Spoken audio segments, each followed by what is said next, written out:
I've been working on the issue of human slavery and trafficking for about 25 years. My initial introduction to this was many, many years ago when I was living and working in Nepal. And during that time, I came in contact with a lot of girls that were HIV positive. As I was kind of moving in the direction of wanting to do something to help this, I decided I was going to write a book. So as part of this book project, I would go from shelter to shelter to interview the women and girls who had been in forced prostitution. I went to one shelter and there was a girl named Gita. And when I approached her for an interview, she said, no, I'm not really interested. I don't want to do it. But as I interviewed everyone else, she sat and listened to everything that was being said. As I was leaving that particular shelter, Gita stood up and came over and said, I'll give you my interview. So Gita sat on one side of the table. There were a number of us on the other side of the table. In over a 3-hour period, she told the worst story I'd ever heard of rape and torture and betrayal. She was 15 years old and she had been raped 7,000 times. Honestly, I didn't know what to say. I thought I had heard everything. Finally, I turned to Gita and I said, wow, Gita, you must be so angry at the traffickers for what they did to you.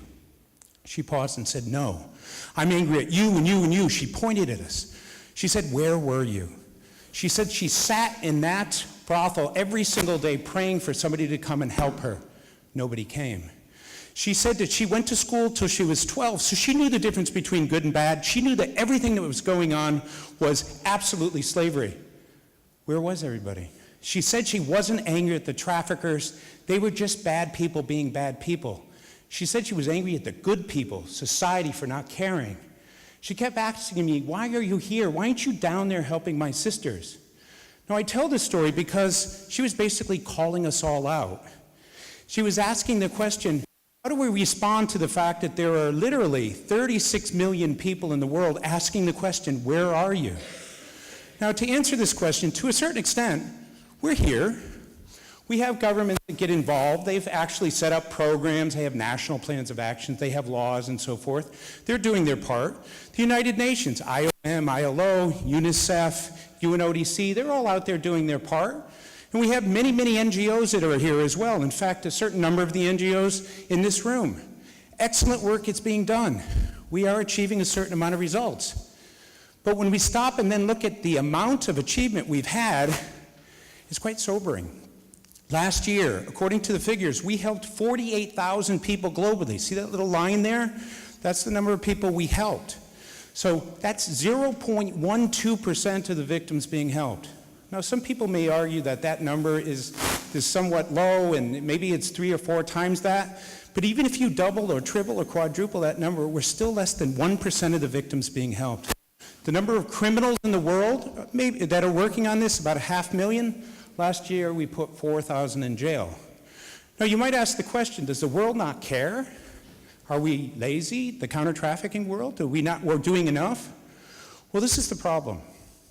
First is the profits generated from human slavery are about $150 billion US a year. The amount of money that goes into addressing it is about $350 million. That's 0.23% of the profits. In the United States, we eat $6 billion worth of potato chips. It takes 21 days of potato chip eating to come up with the amount of money that's used globally to address human slavery. So you can see that, to a certain extent, we're outgunned. In addition to that, 500,000 criminals, there's about 10 to 15,000 of people like us that are out there addressing the issue. There's just not enough of us out there. When it comes to the fact that this is a hidden activity, we simply don't have the data. And to a certain extent, the reason we don't have the data is because of the donors. The donors themselves have come and said, well, we don't really want you to go out there and collect the information. It's too time-consuming. Just go out there and do something. Help these people. As a result of that, 15 years after starting, we don't really know enough to know what we need to know. Another thing is general awareness. I presented to over 20,000 people last year. And I would say less than 10% knew even 10% of what it was we were talking about. If people don't know about an issue, they don't care. They're not doing anything about it.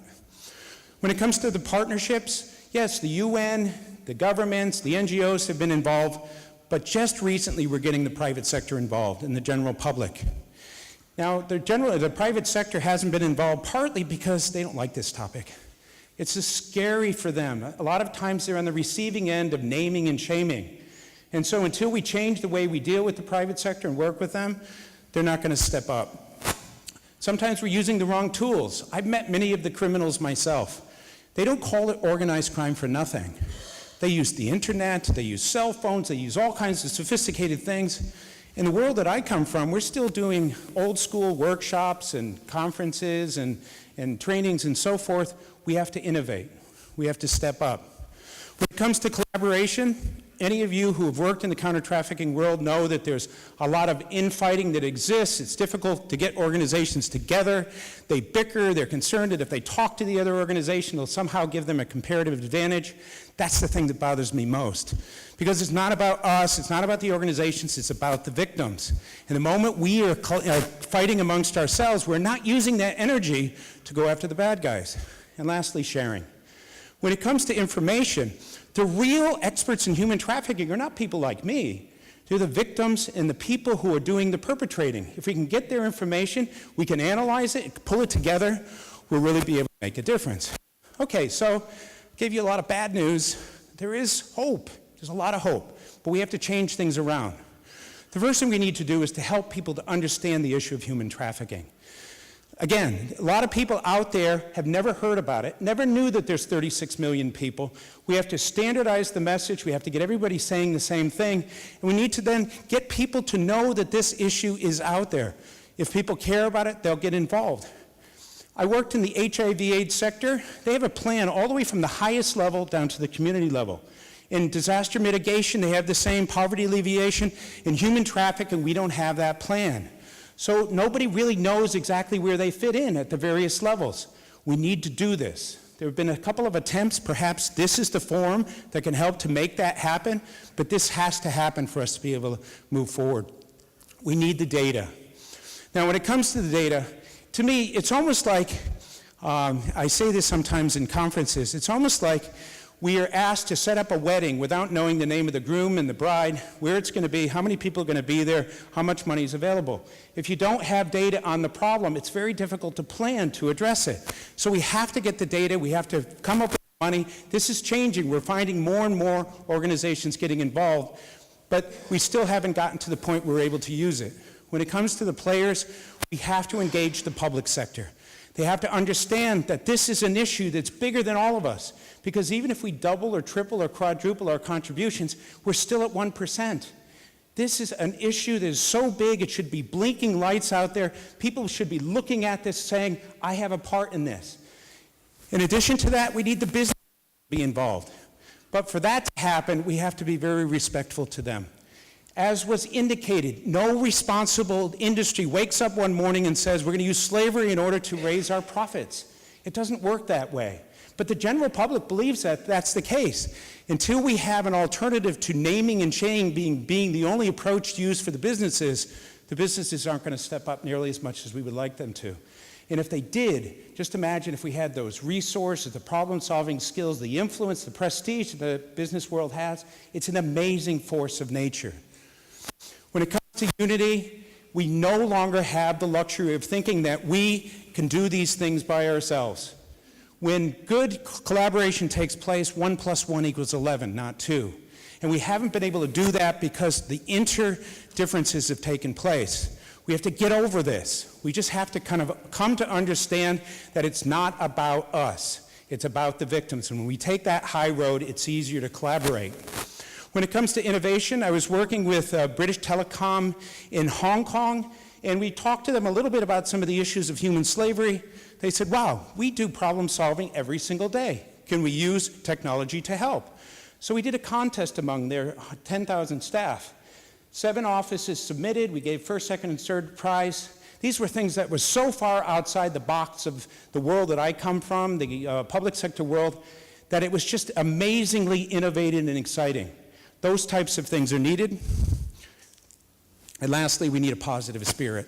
We need to lock arms. We need the governments, the NGOs, the corporations, the churches, the schools, and everybody, because we're dealing with something that is so fundamentally big, so fundamentally wrong, that we really have to find a way of making a difference. So this leads us to what we're beginning to hear more and more from people, an abolitionist movement. When we talk about slavery, abolition is the way to stop slavery. Now, 150 years ago, it happened in the United States, 200 years ago in the UK. We need to have something like this again. And I show this sand dune here because this is a sand dune that's the size of a pyramid that basically is made up of tiny little specks of sand. The collective actions of many, many people coming together. If 10 million people did 10 million things to help address this, imagine where we would be. We'd be much further along in addressing this issue. So when we ask the question, where were you? Well, where are we? We're here. And this is one of probably many things that are happening this year. Let's really draw a line in the sand and say, this is going to be the place that we decide that these are the things that are going to work. Let's get down to it. Let's start working together. Let's make a difference.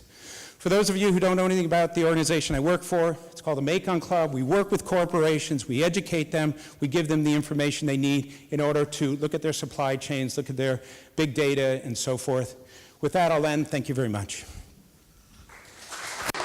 Thank you. Thank you very much.